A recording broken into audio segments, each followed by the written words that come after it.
Well, good evening, everybody, and welcome to the opening round of the Sim Racing Collective's iR-04 Sprint. It is going to be an F4 championship, 6 rounds across some of the world's best circuits on this calendar. We head to the first round of the championship here at the beautiful Snetterton circuit located in Norfolk, just a couple of miles away from Norwich. I'm sure that a couple of people in here will be familiar with that place.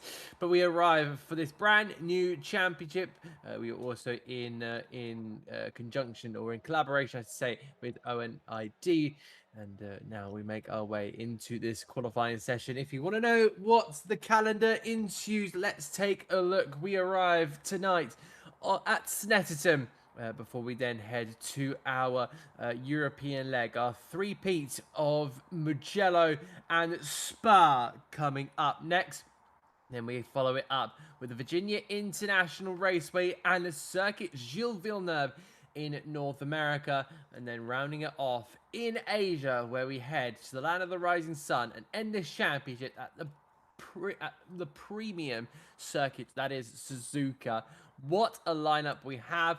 Thank you very much to SimGrid, Coach Dave Delta, Tam Livery, and ABRUZZI for being part here of the Sim Racing Collective. We couldn't have this being possible without you.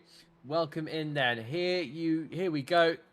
It's a 10-minute qualifying session. 3 laps for this drivers to get a lap time in. So they're having their own little qualifying session, so it's just them out onto the circuit. If you want to know the format, we have an opening race of 15 minutes, and then we reverse the top 10, where we will then go into a 25-minute race, and that's where we will end our race. We'll go into some interviews with your drivers after what I'm assuring is going to be a fairly chaotic one, to say the least, I feel.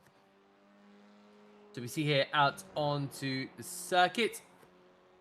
Just having a look at a couple of our drivers still circulating, trying to see what the circuit has to offer. Of course, as I say, Snetterton being such a twisty technical circuit, you've got some fast corners like Rich's at turn 1, Palmer's at turn 3, Hamilton at turn 5 can be a bit of a lift through that left-hander. Yeah, Williams can be pretty quick as well. There you're going 140 kilometers an hour, and then you head that way down the Bentley Straight. Got the likes of Coram, which is going to be a load of lateral force being applied to you and the tyres. Also some very slow corners. Montreal up at turn number 2. You've also got Agostini of turn 4. Oggies are going to be pretty tight in towards turn 6. You just saw Brundle and Nelson, some of those technical corners on the racing circuit. And of course, Murray's are going to be a very tricky section. Let's have a look at Murray quickly. So here's Coram. You're right on the throttle here. Now you're starting to lift off. Down to 4th, down to 3rd, down to 2nd. Clip the apex on the left-hand side and carry the speed. In these F4 cars, the speed is going to be critical. If you're not carrying speed enough through these corners, you're going to find yourself right off the paces. The early times are coming into the first part of this session. Some drivers still deciding not to go out just yet. Still warming the car up, so I suspect they'll be probably about 2, 3 to 4, maybe even 5 seconds down. You probably hear a little bit of rustling. That is some ice I have in my water bottle at the minute. It is a warm day, and I'm sure these drivers are going to be absolutely cooking behind their sim rigs. Driving and maybe sweat wires as well. So, 2 different kinds of cooking in this case. So 5.5 minutes left to go on the session. It's Craig Tordock that goes to the top of the standings. Craig Tordock, part of the Sim Racing Collective esports team. The Briton will make his way now in towards the hairpin of Montreal, one of the key overtaking opportunities on this racing circuit with the full Monster Energy livery will be absolutely fantastic, but he has been toppled there by Zach Sweeney, a fellow commentator. And I've had the pleasure of working with Zach before 3 times in what was an iRacing broadcaster before I decided to go up to Nottingham, and he decided to go over to Italy. Cheers, Zach. he'll probably look over this and probably throw his hands up or something. Yeah, Zach Sweeney, somebody I've worked with on multiple occasions. But we do have a big grid here. 33 entries is the total I am being informed. I don't think we have that same grid size to match, but we are pretty close. We are very close to that kind of 30 car mark. This driver's still trying to put in a competitive lap time. I'm sure we'll find out in just a moment. Zach Sweeney's time, 1:48.150, race here in the British Sim Racing Cup. Was very competitive around here. I believe this is his local circuit. I will double check that with him ahead of the next round, unless he's listening to me during qualifying, which I highly doubt. But yeah, this is going to be a little bit of an advantage here for the youngster. As we now see Zach Sweeney, in fact, coming over the timing beam, trying to shorten up the line. And he'll go over that timing beam. Will he put himself back onto the top? Yes, he will. 48.008 by what is 3 thousandths of a second. So with the British Sim Racing Cup here, the British Sim Racing Cup has been a really awesome championship where we are, of course, we are a recommended league by Motorsport Esports UK. Or should I say Motorsport UK Esports. So yeah, we are a recommended company by them, and yeah, that's another championship that is run by them. So yeah, a very competitive championship. You know, a mix of cars, mix of circuits all around the UK. In sim racing, on iRacing, that is something that has been a really cool thing to see. But yeah, it's still Zach Sweeney from Oliver Stone, from Craig Tordo, from Hayden Miller, the Scotsman, up in fourth there, Ben Krug, Janus Wenzel, and Bart Raven. So we've got a Scotsman, a Brit, a German, and a Dutchman. Don't say this championship is not multicultural, because I can assure you it is. It looks like that's going to be Alex Richards popping himself up into ninth. Oliver Stone through the left-hander and Murray's. Oh, the rear just getting a little bit twitchy out onto the exit for Oliver Stone. I haven't seen the sector times here, so this is going to be a pretty critical lap here for Oliver Stone with 2 minutes left on the board. Does he go back to pole? I don't think he does. Last time around was a 48.011. I think he may have also cut track limits, because I'm not seeing anything coming from Oliver Stone's time. He's still racing out there and flying up the order. That was Ben Crook there, potentially, or maybe even Craig Twardock. And Twardock's going to the pit lane. Zach Sweeney over the line, still 2 tenths slower than his quickest time. There's Lenny Hansen. Lenny Hansen, 20th of the minute. Will he get a lap time in? No, he won't. His best lap time there, it was a 1:49.695. He is getting to me just a bit. But yes, according to my timing screen, 27 cars will take to the field. If you want to know who's on a reverse grid pole so far, it is Alex Richards for the Sim Racing Esports team. Oliver Stone pushing hell for leather in that number 11 esports team that is of course caped in Altitude 3M esports team. So these guys also compete in currently Porsche Cup racing as well. So that is another championship that I've been involved in for somebody else. But yeah, as I say, this is actually something I was thinking about this morning, or an hour before the the broadcast started. I've covered the likes of Mazdas, I've covered GT3s, I've covered GT4s, I've covered Porsche Cup. This is my second ever time covering single seaters. I got a late notice to cover a 70 lap race with F1 cars on iRacing. And that was over a year ago now. So this is pretty much the first time since then I'm covering a single-seater championship. And there is the grid then, all set And it was a 1:48.011 last time by Oliver Stone. And we'll get the grid up for you in just a moment. There is your grid. Zach Sweeney at the top of the Drive Lounge Racing team, ahead of Oliver Stone and Craig Twardock in third. Hayden Miller will be in fourth, the Scotsman, followed by Ben Crook and Janus Wenzel. Bart Raven, followed by Jossa Annis. And then we see Reese Saunders, followed by Alex Richard and Andrew Pike there in P11. James Stone Radford, followed by Will Ellis, and then Josh Hodson with Ian Rankin, and then Paul Smith in P16.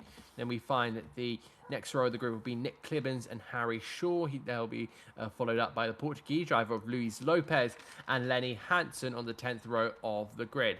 Moving on to row 11, we find Jay Walsh alongside Gareth Ronda, with Thomas Martin and Tony Preston on the 12th row of the grid. Row 13, Harry Mason and Thomas Lowe with Danny Morris rounding off the grid. No time to his name, but he'll be the sole driver that will be on that 14th row of the grid. So we now load into the grid here at Snetterton. There is the number 25, Zach Sweeney, loading into the session. Oliver Stone is still to make his appearance on that grid. And also P4 of Hayden Miller has also appeared, that the number 11 of Oliver Stone. So here we go. We wait for the lights. Clutches in, build the revs, watch for the lights, and we go racing here at Snetterton for the first time. Great start there from Zach Sweeney. Craig Twardock will now look on the inside line of Oliver Stone. They'll all start to fan out. 4 wide there in the background. I think I saw a cloud of dust or smoke or something. I think that may be tyres colliding, but they'll look to go 3 wide in towards turn number 2. You don't really want to be going and making a couple of incidents here or there, because that will put you right on the back foot potentially for the second race. Sweeney from Stone, from Twardock. It's a 15-minute race here for this first race. And of course, Alex Richards will be on that reverse grid pole here. As they move their way on towards the next corner of Agostini, they'll be hard on the brakes, looking for any form of gap that they can find. Now you're just seeing the car trying to get back onto the throttle, just trying to stay patient and see what they can do. But Oliver Stone has really been able to push on forward, and he's made his way back on through for Craig Twardock. But this is really paying into the advantage here of Zach Sweeney. Sweeney has been absolutely brilliant off that start. He's done what he needed to do. Now he gets to look in his mirrors and see Stone and Twardock do battle. Twardock has a fantastic slipstream all the way down this Bentley straight. There's some guys off the back here, down the bottom 20, that have got some great slipstream. They head their way now in towards Brundle and Nelson's for the first time. A very tricky sequence of corners. Be Sweeney from Stone, from Twardock, from Miller. Hayden Miller not quite there, being able to make any places up. Somebody who has, Luis Lopez, up 4 places, up to P15. And somebody a little bit lower, up 5. Harry Mason in 5th here. But now we look back to Craig Twardock, who may be a bit of under pressure from the Scotsman of Hayden Miller. And Miller is now going to search that inside line. The 200 car of Craig Twardock will have to fight it on that outside line. And it'll be hard on the brakes for Hayden Miller. He had that inside line. He just needed to get that braking correct and not throw himself right off the road. That could have been all sorts of carnage. This is now going to pay into the favours of Ben Crook, the Briton, who's gone down a place, who's switched with Janus Wenzel. And we'll see what the Briton can do, trying to make their way through the left-hander and on towards the next corner of Hamilton. And then I believe it's there from Oggies. See there, Will Ellis is really trying to see if we can just push on a little bit here. But there's still a lot to contend here in this 15-minute race. We've had 3 minutes already. Still a lot to gain here. I think Stone has found, Oliver Stone here, has found a little bit of breathing air to try and maybe fish hook himself onto the rear of Zach Sweeney here. So you can see there the Drive Lounge Racing driver still in touching distance. And look at that battling in the background. That's Reece Saunders, who is being able to get through on what seems to be Ben Crook there. So the number 91 looks to be trying to push on forward. Here's Josiah Annis in the number 7. I believe he's also with the... I believe he is... I think he's without a team in the minute. So yeah, Josiah Annis. Oh, it's Connors in the background. Somebody has in fact gone round. And I'll get a name for you in a moment. That's going to be Paul Smith pulling into the pit lane. Somebody's crabbing very much so. I think that might be Nick Clibbins. It is. And that is a... Wow, that is... I think that's called a crab grab potentially. Gareth Ronda being put under pressure here. And I think that's just going to be Harry Mason now. So it's going to be the two Britons going side by side. On the inside is going to be Ronda. And he's going to make his way back on through in the all-blue car. But I think, is that Hot Wheels on the side of, of Mason's car? Yeah, it does look like down the inside once again. Oh no, it's another sponsor. I saw the red background with the white, with the yellow text. I was like, ooh, is that Hot Wheels? This is a replay here of Nick Clibbins. What happened to him? Too fast in the corner. Oh, and then it gets clipped by another car. And then he tries to rejoin. Or does he get hit by anyone else? No, he does not. But you see the damage there is very much evident. Now look back here to Gareth Ronda. You can just see how much the slipstream is working. We now look back to Josiah Annis. Annis, the number 7 on that outside line. He's being put under pressure here by Alex Richards in the livery that is inspired by the Jordan Formula 1 team. So we see Andrew Pike now. We latch onto him. See if he can potentially just get through on the Jordan F1 inspired car. Alex Richards, who of course I believe will most likely be starting that second race, the 25-minute race, from the reverse grid pole. So we'll have to see how that all comes to fruition. Luis Lopez into the pit lane, so potential damage for the Portuguese driver. And that's going to be really, really disappointing for his efforts, especially climbing up the grid. It's been a great effort to see, but Andrew Pike now is going to potentially just try and go on the chase here. There's so many packs around the circuit here. You know, you've got the likes of the first and second. That's Zach Sweeney and Oliver Stone separated by 4.5 tenths of a second. Miller, then Twardog as well. There's a little bit of a pack. You've got Wenzel in behind there, but you see Josiah Annis having to just try and escape here as Andrew Pike now goes back up the inside of Alex Richards. So the two Sim Racing Collective Esports drivers doing battle around this Snetterton circuit, and it's been absolutely fantastic to see, and that's exactly what we want in an F4 spec series.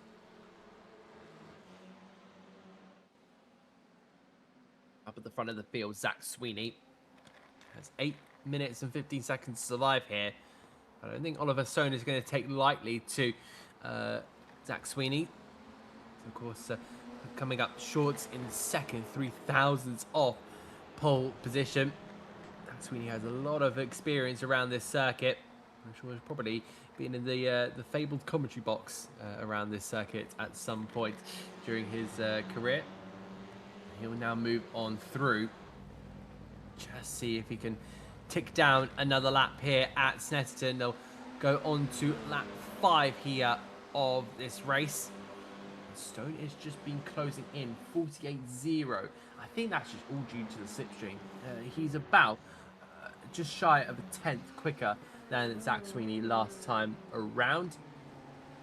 Yeah, it was just about a 10th slower, but I definitely think Oliver Stone has maybe got a little bit of an upper hand here. The sky has gone from what I think is sunny to cloudy, and there's not many days where you get cloud at Snetterton. It feels like every time I've been here, it's been lovely, lovely weather. You know, the sun has been shining, well, so much so that the grass basically turns into what feels like sand. It gets that warm that the grass kind of just disintegrates, just turns into dust and sand. So that kind of happens at some point. But yeah, Sweeney from Stone, Miller is also a battle going on. Twardog still having to fend from fourth. Janos Wenzel right in behind as well. So the German driver will look to do something in that position. Ian Rankin will be in 11th. He will now look to overtake Alex Richards here. So Richards will now go straight on. Well, no, sorry, it will be Rankin going straight on through. And down in towards that left-hander. A search from the car up ahead of Andrew Pike on will be Josiah Annis. And Annis will just be looking to try and pull away. But you see the slipstream is just so powerful. You're seeing it now. Oliver Stone has his first opportunity here to get past Zach Sweeney. Now, has Sweeney been pushing too much here on this circuit? Because you see it just being pulled right in and reeled by Oliver Stone. Stone will now look in towards Richards. Of course, has he been saving his tyres for the first 2 laps? He'll have a look down into Montreal, try and see if he can get Zach Sweeney looking in the mirrors. And Sweeney just positioning that car really, really nicely. He gets to, you know, he'll probably have a look at this and think, oh, I did something right there and I did something wrong here. So a lot of, I'm sure if there's one person who's going to be critical about their driving, it will definitely be Zach Sweeney.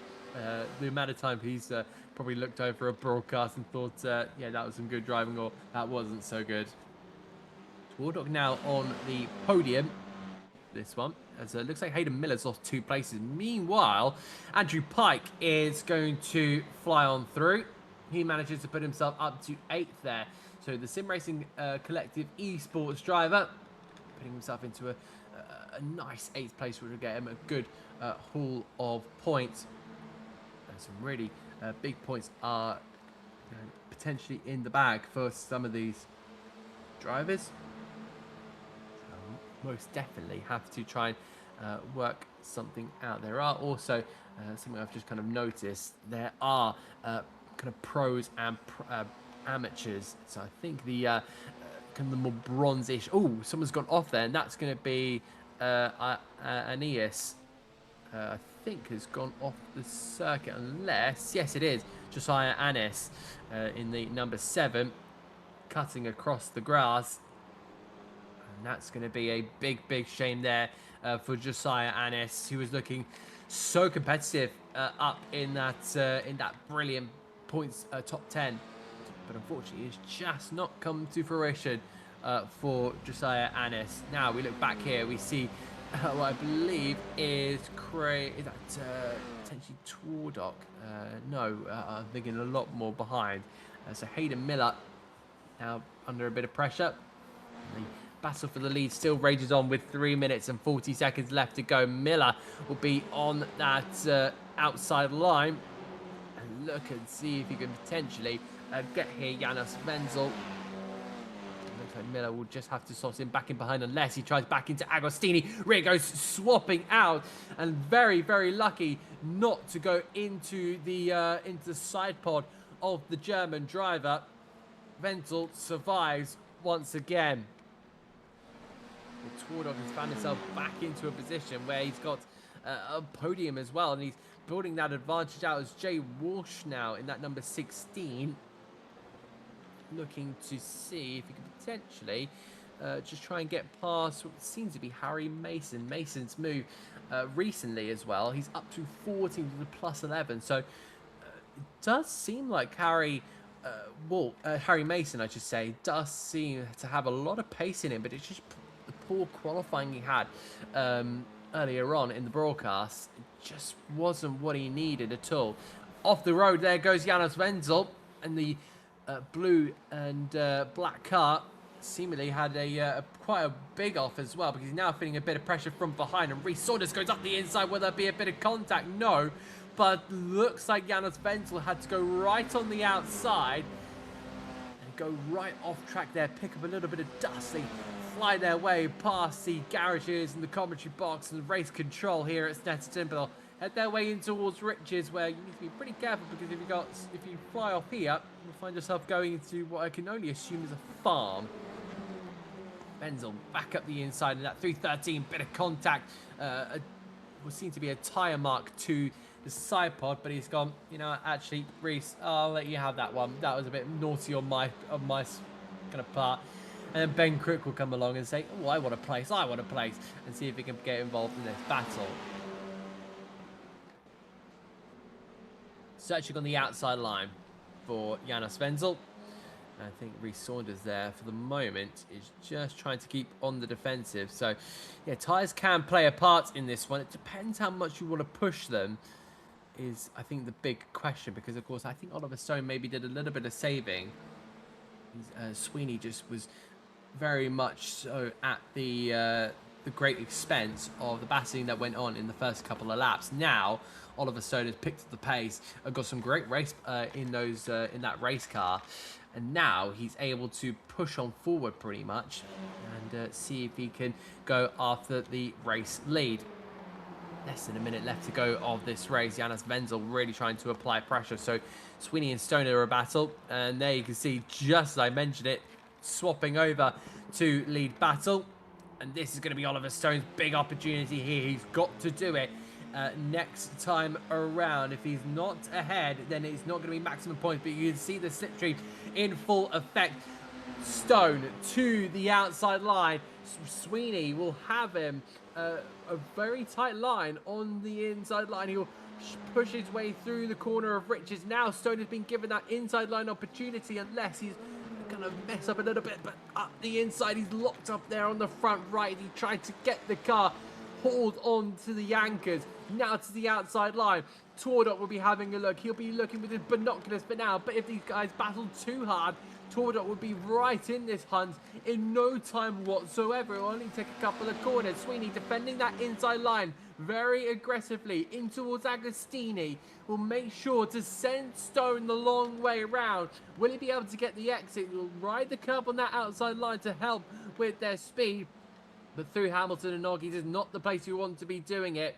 Zach Sweeney has led from lights to now.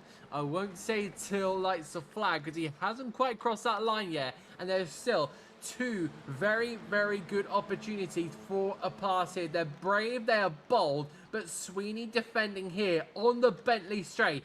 Through will move Oliver Stone to the right-hand side. Will he be able to go around the outside of Brundle Nelson? It's going to be a very difficult move to make, but the number 11 has done it. Up into the lead of the race goes the Altitude 3M Esports driver. Now Craig Tordog is all over the battle. Zach Sweeney's had a close finish for the lead before. He'll try on the inside of Coram. Unbelievable opportunity. The two touch and they head their way into the last corner. They're still hooking each other. Tordog will look to try and get an exit. Here comes Sweeney. Tordog will be pushed to that right-hand side. He'll get the slipstream. They'll be side by side over the line. It will be Sweeney at the flag from Stone and Tordog. A fantastic finish between the two. It'll be Hayden Miller from Reece Saunders, from Janos Wenzel and Ben Crook. Unbelievable finish. And this is only the first round. We have 12 races of this. 11 to go. Give me more of that. Still battles going on behind the 113, which I believe is going to be Thomas Martin with Nick Clibbons and Paul Smith. They charge their way to the line. Nobody's going to pop up. There he goes, the 85 with Nick Clibbons, but he's just short of the line. But that is what is delivered in Formula 4. Tony Preston for the Dogs. That is the sponsor on the side of the car I was looking at. And in fact, Tony Preston is indeed crabbing. So he's had an accident throughout this race at some point. What an unfortunate time to have it. It looks like Danny Morris retired and Harry Shaw. So some drivers not quite being able to get going. What an incredible race that was. We head in towards the warm-up. And we'll have to see if we all have race standards. It looks like, here we go, Zach Sweeney is your winner by less than a tenth of a second to Oliver Stone.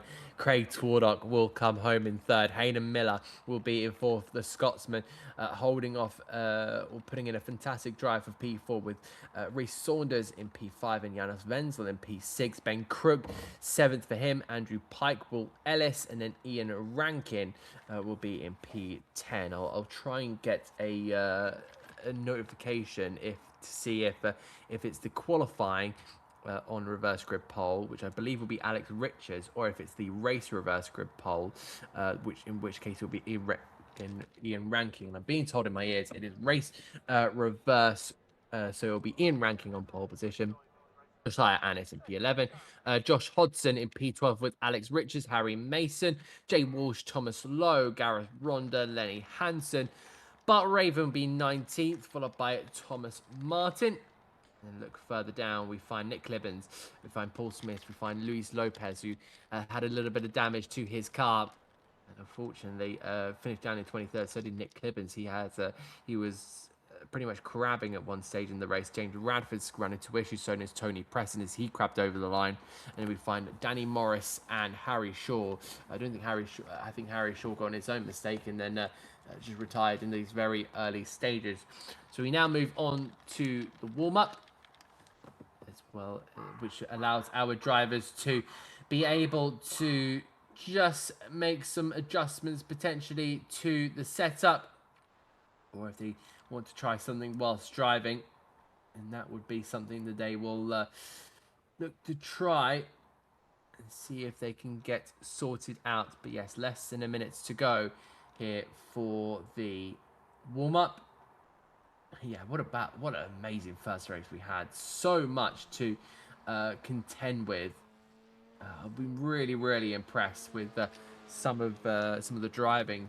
It's not been an F4 championship where it's been absolute chaos and people have started crashing. I've seen a lot of kind of poor driving standards in F4 racing over the years, so that's been something to really take into consideration. But the driving standards in this one have been great so far. Yes, we've still got another 11 races of this, but overall I think we are in for a really good, solid championship of racing. And of course, if you need reminding of the calendar, I'm sure we'll bring that to you at the end of the race, the second race we have coming up for you. So the warm-up is just finishing, so it'll tick on over, and there we go. So we'll now wait for the grid to come up. We'll take you through that when we can. We'll be in ranking on pole position, followed by Will Ellis and Andrew Pike. Ben Crook will be in P4 with Janos Wenzel in P5.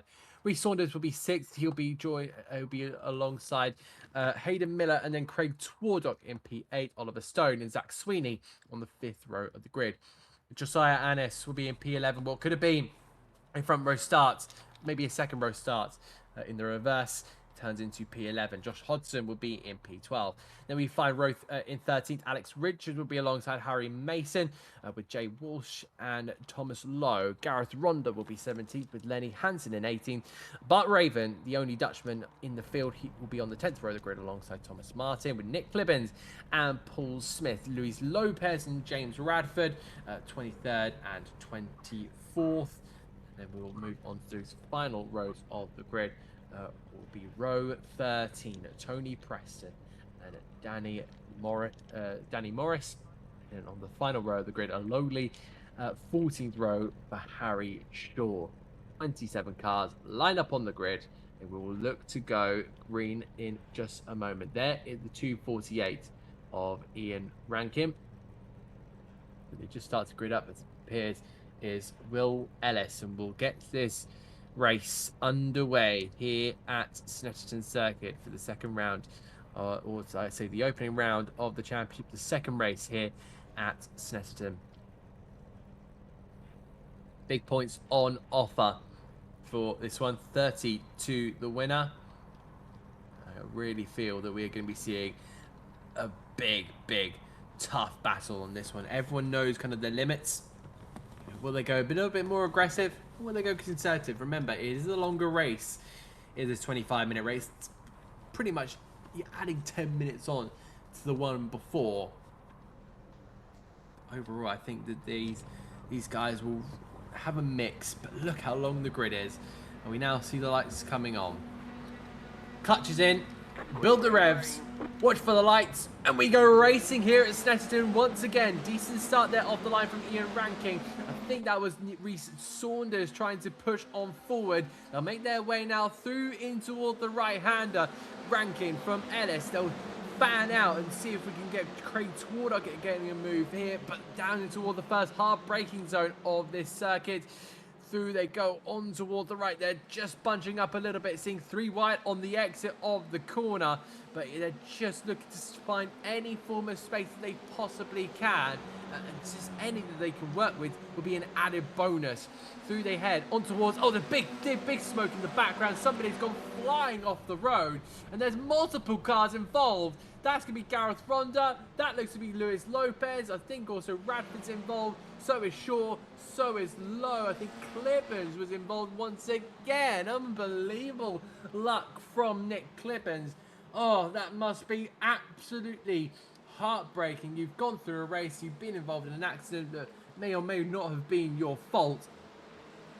And then, yeah, to be caught up in the second race after only 3 corners must be an absolute gut wrench to their race.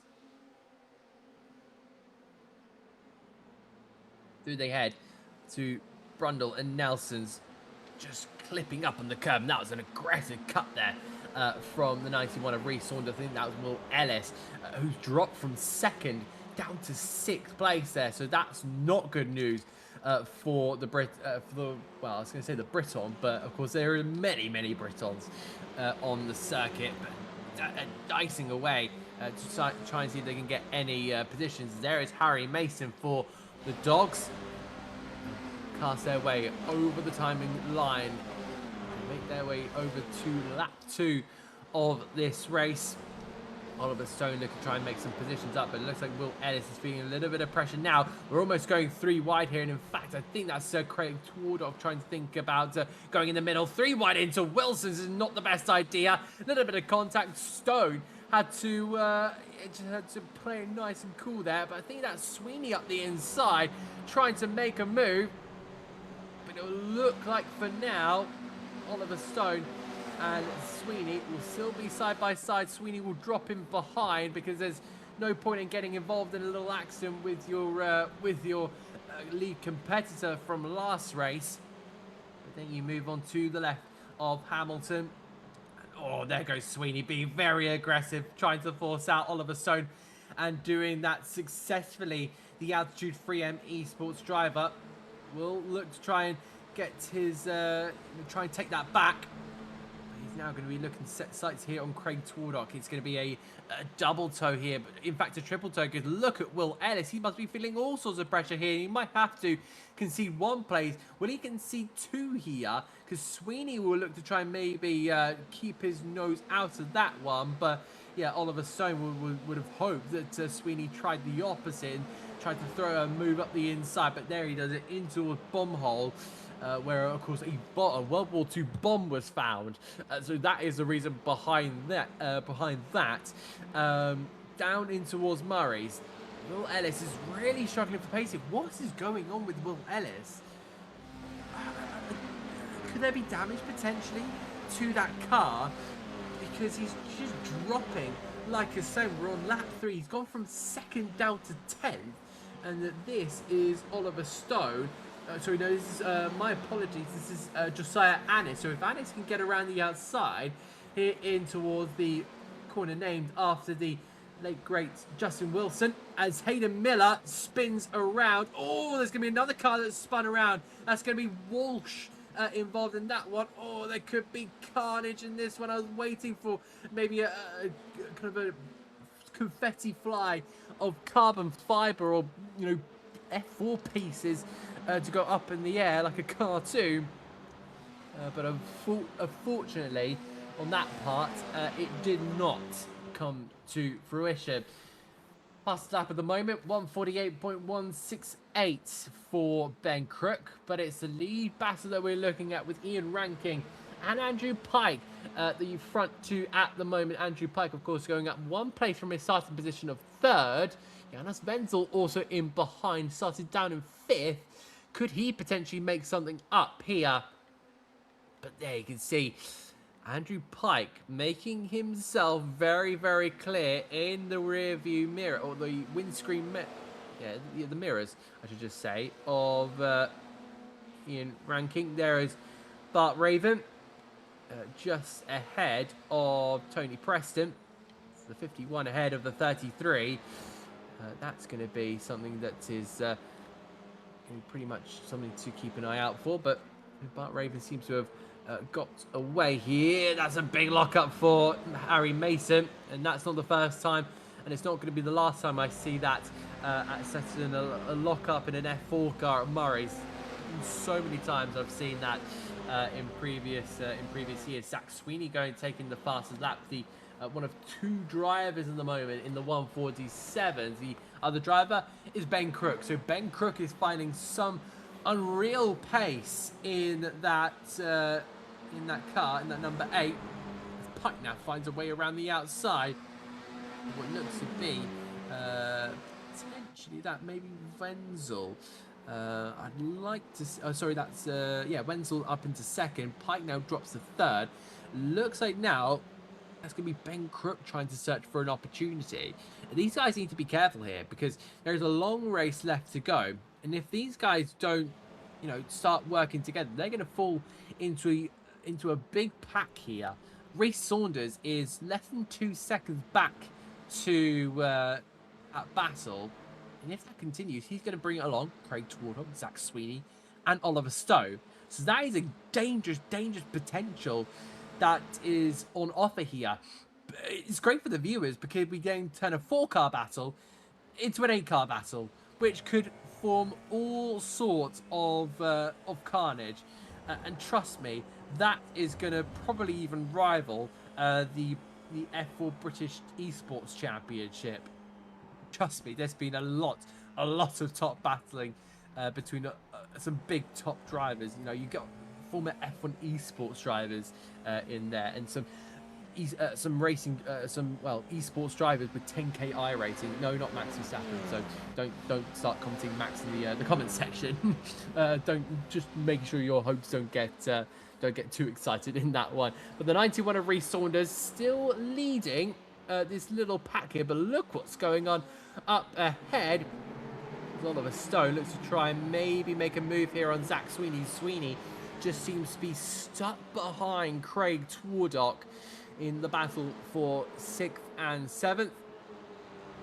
Reece Saunders is just trying to see if he can just wiggle his way out of this battle and try and go forward, but that's not going to be an easy task to be done. More batting here. Jonas Wenzel goes into the lead of the race. It looks like now Rankin goes to second.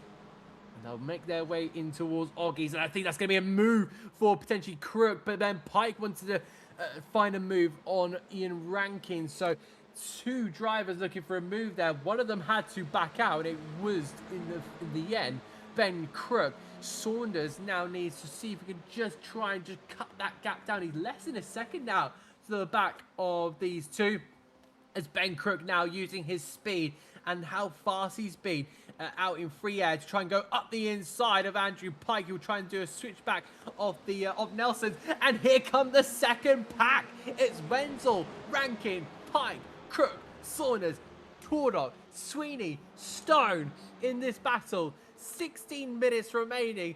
This could get all sorts of spicy.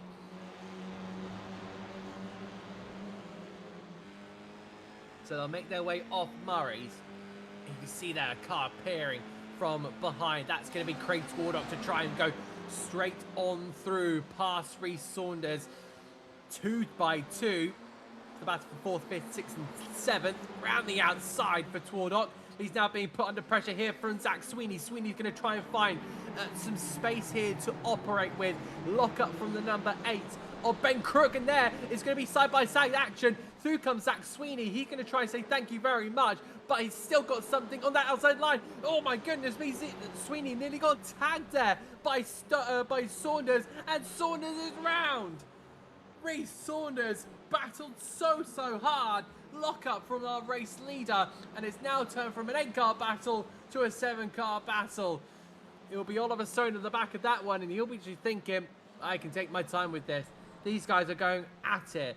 If I just pick my times, pick the right piece of the circuit, well, that's going to be a big opportunity for Oliver Stone, but he can't dawdle around too much, otherwise he'll just sit in the same place he was. I'd love to get a replay and see if we can just see what happened there with the 91 of Reece Saunders, because that could have been, yeah, that was all sorts happening at one stage. We are getting that replay here. Reece Saunders there turns in and just saw a Monster Energy car, and then almost goes into Zach Sweeney and thought, I've got to slam on the brakes here, and then just ends in the rear going round on Saunders. Really bad luck there, but it's a narrow circuit. It's Snetterton. It is, you know, when you walk the circuit, you actually find out it's very narrow. I think that's kind of some of the pattern with a lot of the UK circuit, apart from Silverstone. Every single UK circuit, apart from Silverstone, is very narrow. This is Gareth Ronda then. Oh, and then he gets, oh, he's hitting the back. Whoa, that's the first lap then. And then, oh, gets hit.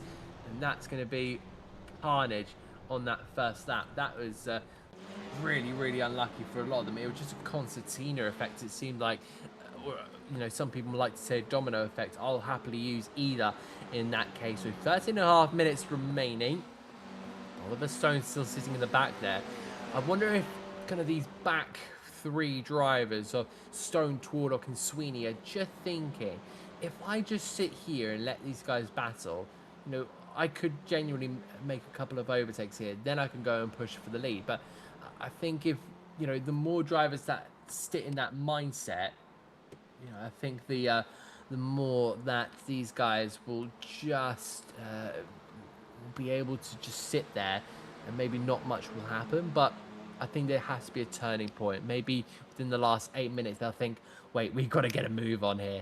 So this is going to be a real deciphering moment about, you know, are you happy in your position, or are you having to push here? Because Twardock and Stone were just entering Brundles and Nelson pretty gingerly compared to what I've seen in previous attempts. Oh, that was going to be the number 69 of Lenny Hansen, almost going into the back there of Reece Saunders, the man who dropped a load of places within that top five. Yeah, it was in fifth at the moment, fourth at one stage, and then unfortunately for him, lost the car.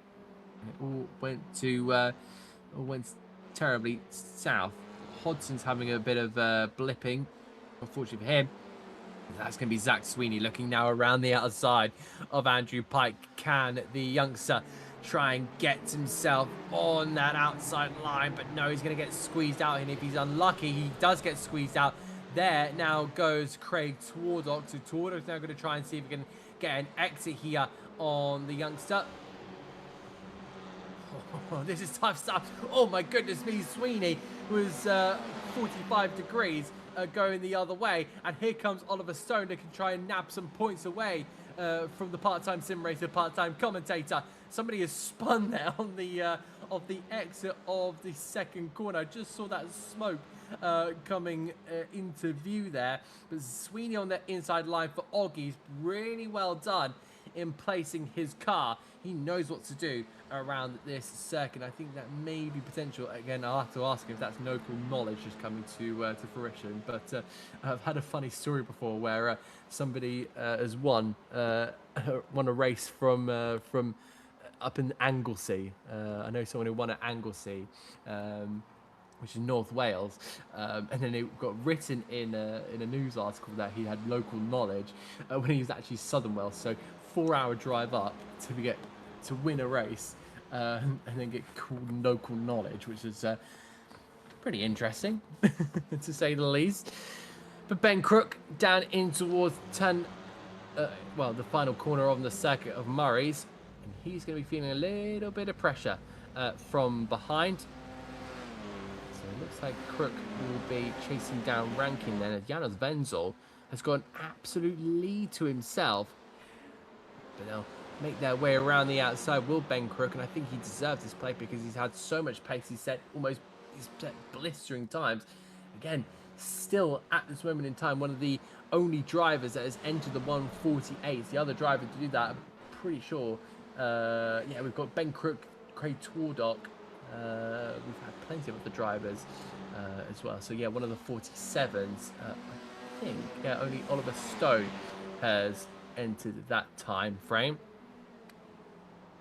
But yeah, lots of battling happening here. Sweeney up to 5th. He's now having a look at the battle between Twardock and Rankin here. So Rankin's starting to lose a little bit of pace. Is that down to the tyre life here coming into fruition? And that's Andrew Pike onto the grass trying to overtake Oliver Stone. And Stone has just been seeing, well, the outside line of Oggies on multiple different occasions. And that must start to get infuriating for him.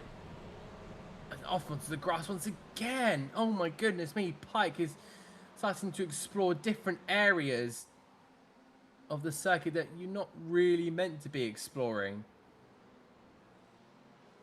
Down in towards Brundle and Nelson's once again.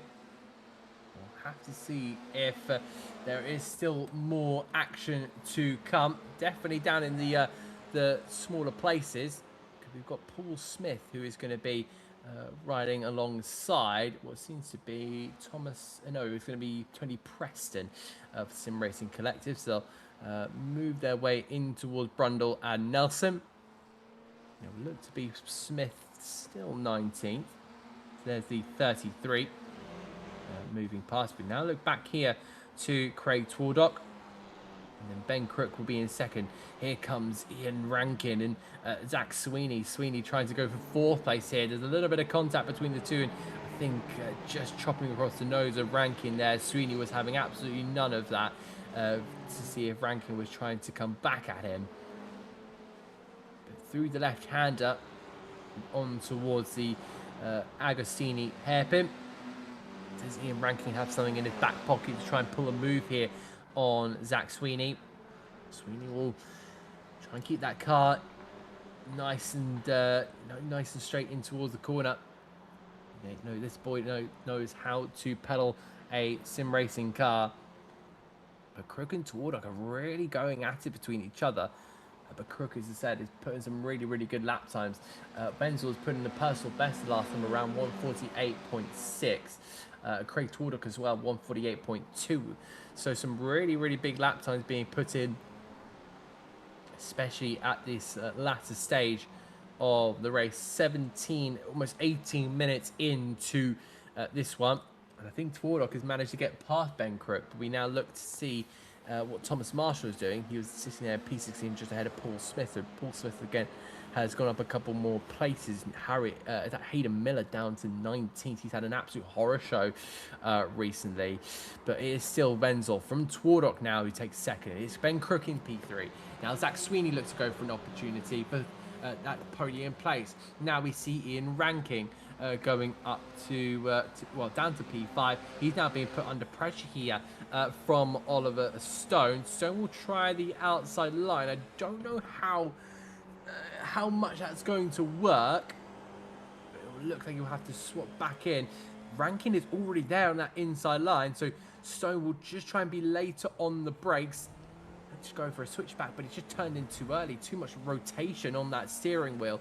This is great. I think we do need to add these onboard shots because we need to see what the inputs of the driver are. Zach Sweeney, just off camera, has now gone up into the podiums. Ben Crook has, not fallen foul, but he's come under a bit of pressure and cracked. Oh, off they both go off the road there. I think Ben Crook will be thinking he's been slightly aggrieved with that overtake. And it looks like Rankin will also be putting him under pressure here. Rankin in the kind of the Mercedes camo-esque livery, but it'll be Stone on that inside line to try and take that place, in which he does. But double slipstream here for the number 57 of Andrew Pike. Pike will now try something, but he's chosen that outside line. That's not the best line to go with. Ranking will now try up the inside, and onto the brakes is going to be very, very tight here. Is there going to be any contact? It could. Oh, it's going to be very, very close. I think two drivers are basically almost hooking onto each other. Rankin drops to 7th.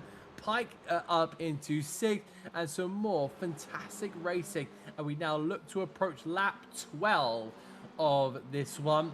So some really, really great laps being put in, some great battles going on around. So it's Wenzel from now Sweeney, who drafts his way past Swardock, Crook in 4th, Stone in 5th, Pike, Rankin, Annis, Ellis, and Saunders round out the top 10. Through they head in towards Riches, and it'll be Rankin trying to apply more pressure here to Andrew Pike. He'll be trying to regain that 6th place that he lost to his fellow Briton. Yes, 2nd down to 11th is all British drivers. Then you got a Dutchman, and it's 13th all the way down to what I believe is 20th at the moment. Maybe even definitely 21st, definitely 22nd, definitely 23rd, definitely 24th. So there is a lot of drivers in here from Britain. So I just kind of wonder where they are all located, which their kind of local circuit in that case. Where is their local knowledge? Where have they been to the most? Josiah Annis putting up a decent race this time around.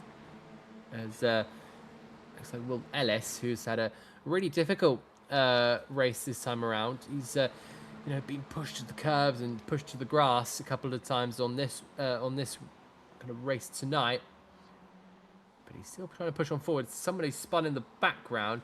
I'm not sure who that is. Could that be potentially Reece Saunders? Well, you might get that on replay. It is Danny Morris, so potentially apologies on that one, but yes, Danny Morris has gone around them, and he is in fact a lap down. So what did happen to the number 101 of Danny Morris? Oh, loses the car, and that is a beautiful pirouette, and almost gets it completely straight. So we now move on to what could be a critical part of the race. Less than 3 minutes to go. Rankin still 7th, going quite the way onto the grass, slamming his foot down onto the brake pedal. You see the lock up there on the front left. Don't want to be doing that too many times, otherwise that really damages the tyres. There goes Craig Twardock, still trying to follow in the footsteps of the wheel tracks here of Zach Sweeney. It looks like Oliver Stone has managed to pick himself up into 4th, but he's still side by side with Ben Crook. Will Crook get fished out there to the outside line? In a way, yes, but it was not a full-on push compared to what Zach Sweeney did a couple of laps ago. The sun pokes out between amongst the clouds here at Snetterton in Norfolk, and we do have a fabulous race happening here. Janos Wenzel has no idea what is happening, but he is being hunted down by Zach Sweeney, who is carrying Craig Twardock with him. Twardock did a 48.025 last time around. Sweeney a 47.8. Unbelievably quick for him.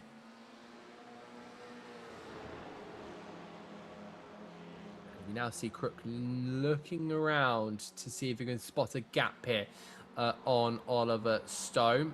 He won't be into Murray. He's a little bit too far back for that one, unless he wants to send both of them off the road. I think in a place like 5th place, you don't really want to be doing that.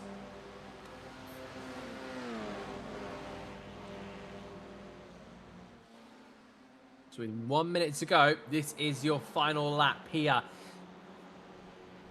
at Snetterton. And before we move on to this last lap, just want to say a big thank you to ABRUZZI for their continued support. You can check out down below in the description where you can get a discount for all of their kind of equipment, their gloves, and their all sorts to upgrade your sim racing needs. So check down in the description, and I believe the discount code is I believe it is TSRC 10. So if you want to put in TSRC 10, that is going to be your discount. So check out ABRUZZI down below in the description. Meanwhile, Will Ellis is really pushing on forward. E999 is still in ninth place here, but look at Reece Saunders trying to make up for lost ground that he had about halfway through this race. He picks his way up off into ninth place here. Great maneuver here. But yeah, Janos Wenzel has been pretty much unstoppable for half of this race. But a brilliant up +4 for his tally. And what about Zach Sweeney? He's still under a bit of pressure here from Craig Twardock, but I think Twardock will be delighted with a third. Sweeney goes and sets the fastest lap as well, 1:47.8 last time around. But in towards the last corner, Janos Wenzel will exit off Murray's. He has got a clear vision in front of him. The second race winner of the iR-04 championship will be Janos Wenzel, ahead of Zach Sweeney, who just finishes ahead of Craig Twardock by just over a tenth of a second. Oliver Stone, followed by Ben Crook. Andrew Pike in Rankin finishes home in P7 with Anis, and then Reece Saunders in 9th. Will Ellis drops from 2nd down to 10th. Alex Richards will be in 11th, followed by Bart Raven, Harry Mason, and then we'll see, somebody coming into the pit lane. That's going to be Walsh. Does he have any damage? I question, but that'll be Paul Smith heading home in 15th. But yeah, Snetterton is really, as I say, Snetterton has really been good to us. Really good action. And we now see Gareth Ronda trying to push on forward. See if he can potentially just make his way through the last couple of corners. He's not one of the last racers in the field. I believe that goes to Danny Morris, who is still quite the way around the lap. Radford is also still there. So yeah, it's going to be James Radford, who is not crossed the line just yet. But yes, Snetterton has been absolutely amazing. I always love seeing British circuits on a racing calendar. Just something about kind of going there in real life and then going there in kind of sim racing and seeing, some really good racing, on the sim and then also in real life, which is so I get the best of both worlds in that case. But yeah, big smash there from James Radford right at the end after what kind of was not the race that he had wanted. Hayden Miller had a torrid race as well. A DNF for him. Here are your full results. It is Janos Wenzel who takes the crown. First place for him, and then it will be Zach Sweeney, followed by Craig Twardock and Oliver Stone in P4. Ben Crook will be 5th, followed by Andrew Pike, and then Ian Rankin. Great points for him. Then we find Josiah Anis in P8, followed by Reece Saunders. Of course, a spin whilst battling for top positions. Unfortunately sufficed to P9 in the end. Will Ellis also struggled throughout the race.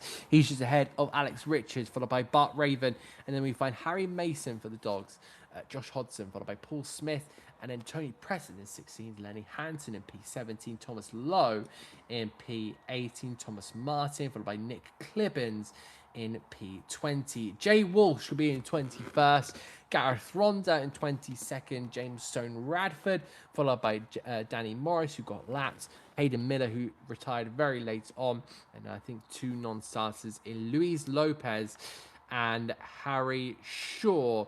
So that will be the results. I believe we are going to be looking to put in a few drivers for an interview. I'm already seeing one. There's 2. And so we'll be getting those in just a moment's time. I'm just going to see if I can wait a little bit longer to see if anyone appears. Maybe some of our race leaders or race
So welcome back, and we do have some post-round interviews for you coming up.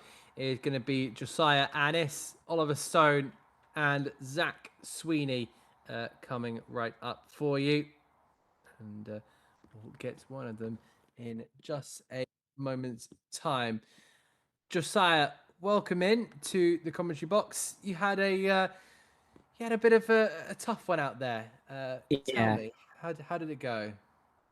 Well, the second race went really nice. Nice to have a win. The first one, I was doing well. I think I got hit by a pro car that sent me off. I got a 4 second slowdown. I managed to fight my way back up behind them. I managed to get back up to P2 by the end of it. So pretty good. How was it kind of trying to negotiate, some of the battles in this? Because I've covered a lot of kind of GT3 racing, Porsche Cup racing, Mazda racing, but this is kind of a different level. This is something you have to really think about, kind of your spacing, and the slipstream, the battles that you're currently having.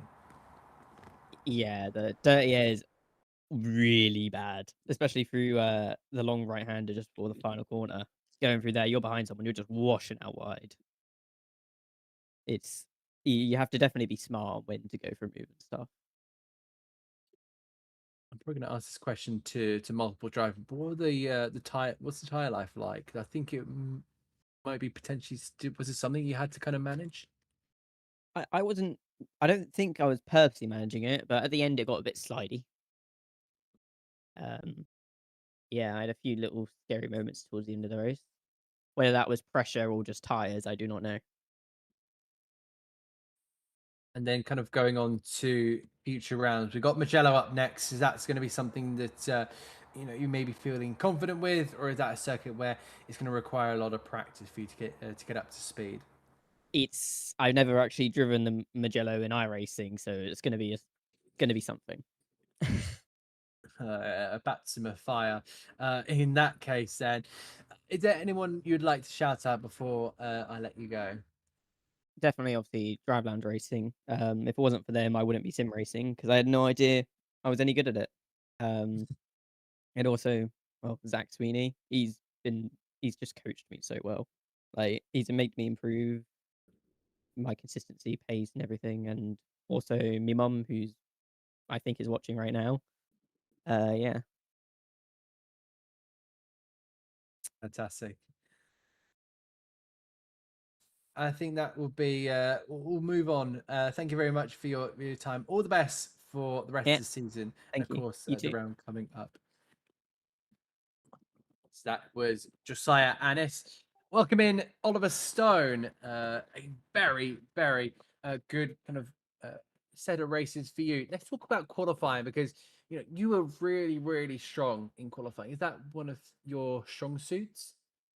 Yeah, I like quali. It probably is my like favorite kind of session if I had to pick one. But I was really stressed at the start, to be honest, because my wheel started to like recalibrate itself. My pedals started doing. I don't know what was going on for like 4 minutes. Like I couldn't get out the pits, and I was getting really stressed. But yeah, it was good. I think it was scruffy as well. I know Zach said the same about his lap.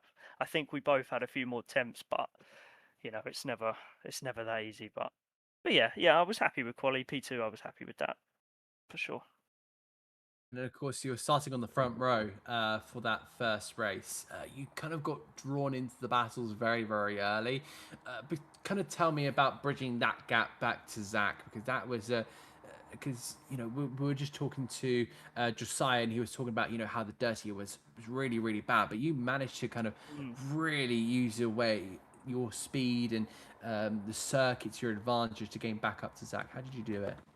Yeah, I think I did have a bad start. I think I need to work on them at the F4. It weren't great, and I was just thinking, like, I was just having that little scrap with Craig at the start, thinking, oh, please, just let's stay in a Zach's draft. But yeah, I think by the end of that lap, it was like a second, so it was just kind of hanging in to the draft. And then I think those long straights, like the Bentley straight and the front straight, allowed me to just kind of stick with Zach because I do think we were very closely matched on pace today. I do think the draft kind of helped me mainly drag back to him for sure.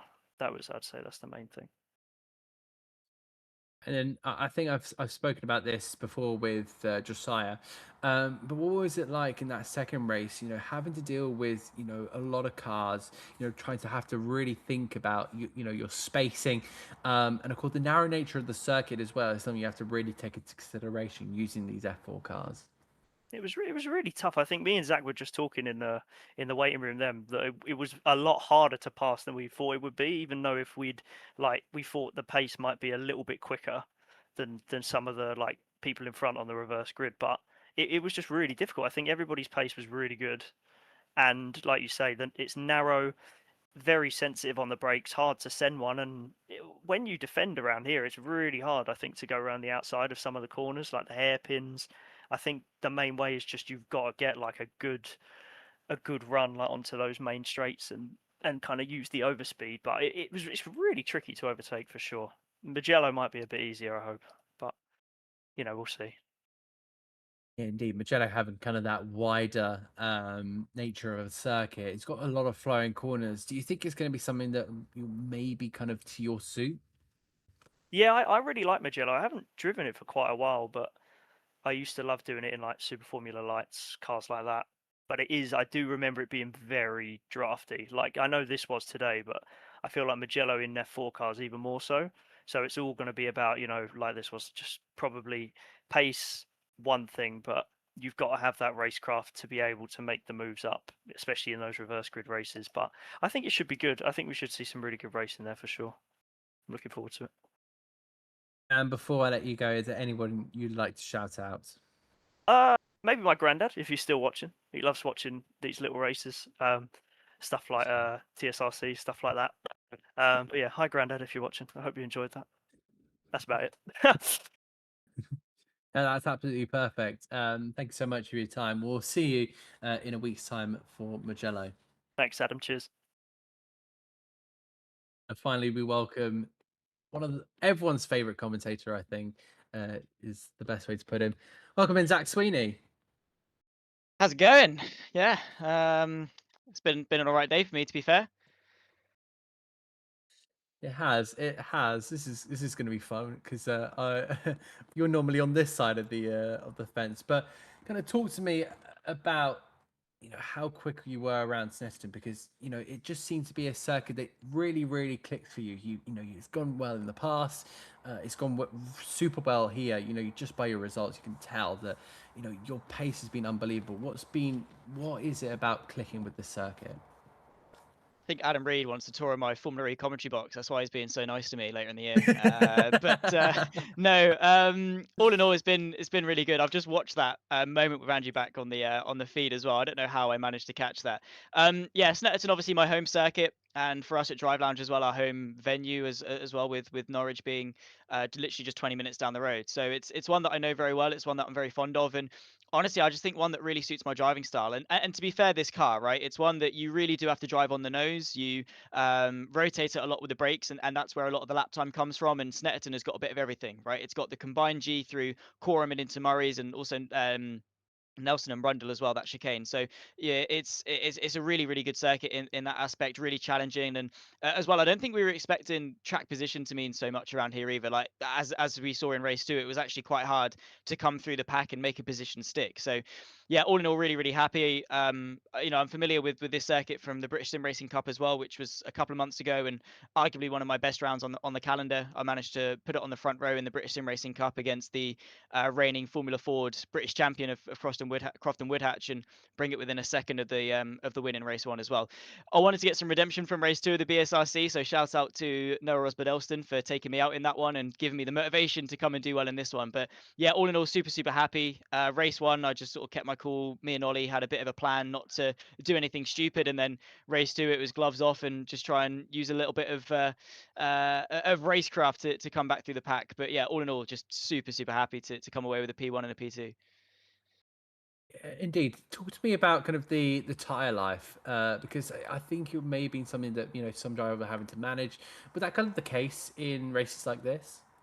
100%. Yeah, I mean, even in the feature, in the first race, the sprint race, tire management was quite important. Like I say, this is a car that has got a lot of downforce, so you are you know, putting a lot of load through the tires, and there are a lot of long corners. We're seeing it through Coram here, where you really are balancing the car on the outside tire. So yeah, you really do have to watch out for them. And the conditions as well this week have been scorching. Sharpie just couldn't had enough, didn't have enough of the heat wave and wanted to emulate it in the sim. So we had to deal with the brunt force of that. And yeah, time management, I have to say, yeah, really, really important. You had to minimize the lockups, really minimize the scrub. And when we were fighting this hard as well, being offline into a hairpin where you've got probably, you know, 10 or 20 degrees more lock through the apex of a hairpin, and then trying to get the power back down as well, just meant that you're sliding up the rears. And a couple of moments where I did have a couple of dicey catches, I'll be honest. I was lucky at some points, and it was all part of the game, really, managing the tire temp. You know, there were a couple of times where I'd go a bit sideways coming out of T2, and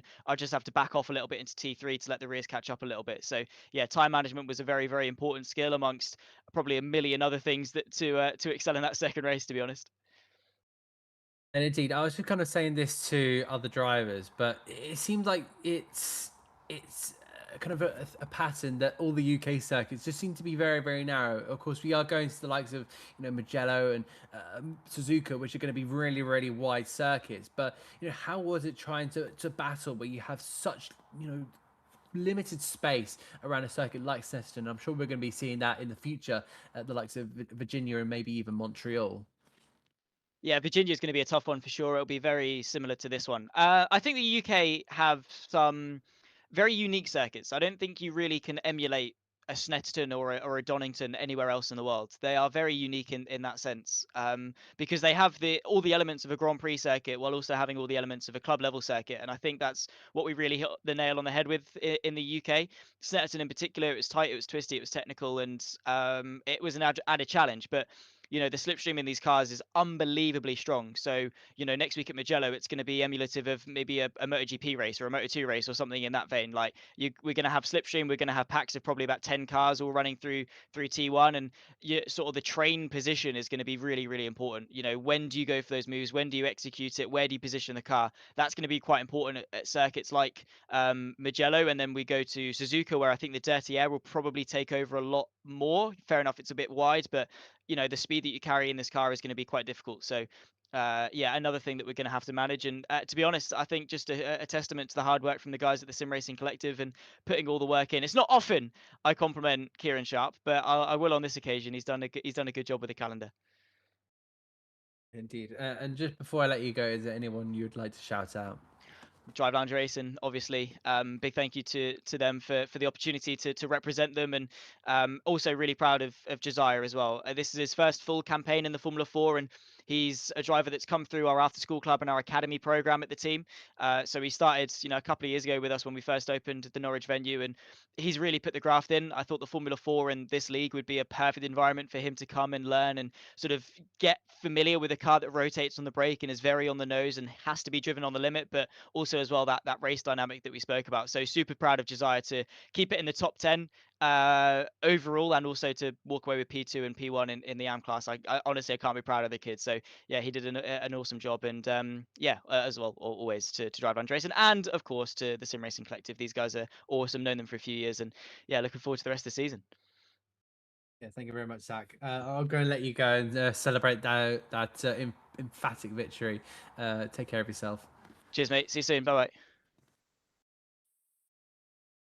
So they were our three interviewees: Josiah Annis, of course, Zach Sweeney, and Oliver Stone. Well, that comes to the end of our broadcast. We've had such a fantastic time, fast, frantic action here at Snetterton, and I'm looking forward to pretty much doing it all over again. Remember, we have 5 more weeks of this championship. If you need reminding of the calendar, we can bring that up for you in just a moment. Here we go. Snetterton, followed by Mugello. So that's the circuits that everyone's been talking about. One circuit, I think, that is the one circuit that was missed. Probably one of the most famous on here. Circuit Spa-Francorchamps. We're heading to the Ardennes Forest for round number 3. We then head to the Virginia International Raceway. Before then, we head to the Circuit Gilles Villeneuve in Montreal. I'm really looking forward to that round. I don't think there's many times where I've commentated over Montreal, but it was, yeah, that was the first that was actually the circuit where I first commentated over single-seater racing. As I said, at the start of the broadcast, I did one race, which is a 70-lap race in the 2022 Mercedes with like a 20-car field, 100% F1 race, and then we had, and that was it. That was the last time I commentated on a single-seater race, and that was about over a year ago. Then we had Suzuka for the final round of the championship. So many varieties of circuits. Three of them are current Formula One circuits. Four previous F1 circuits with Mugello being added. But that will be it. A lot to look forward to on the Sim Racing Collective. And of course, you can drop them a follow on Instagram or X or whatever platforms you are active on. You can go and find them there. But from myself and everyone here at Sim Racing Collective, thank you so much for watching. We'll see you in a week's time when we head to the land of pizza and pasta for the Mugello race. Thank you very much. Take care. Good night.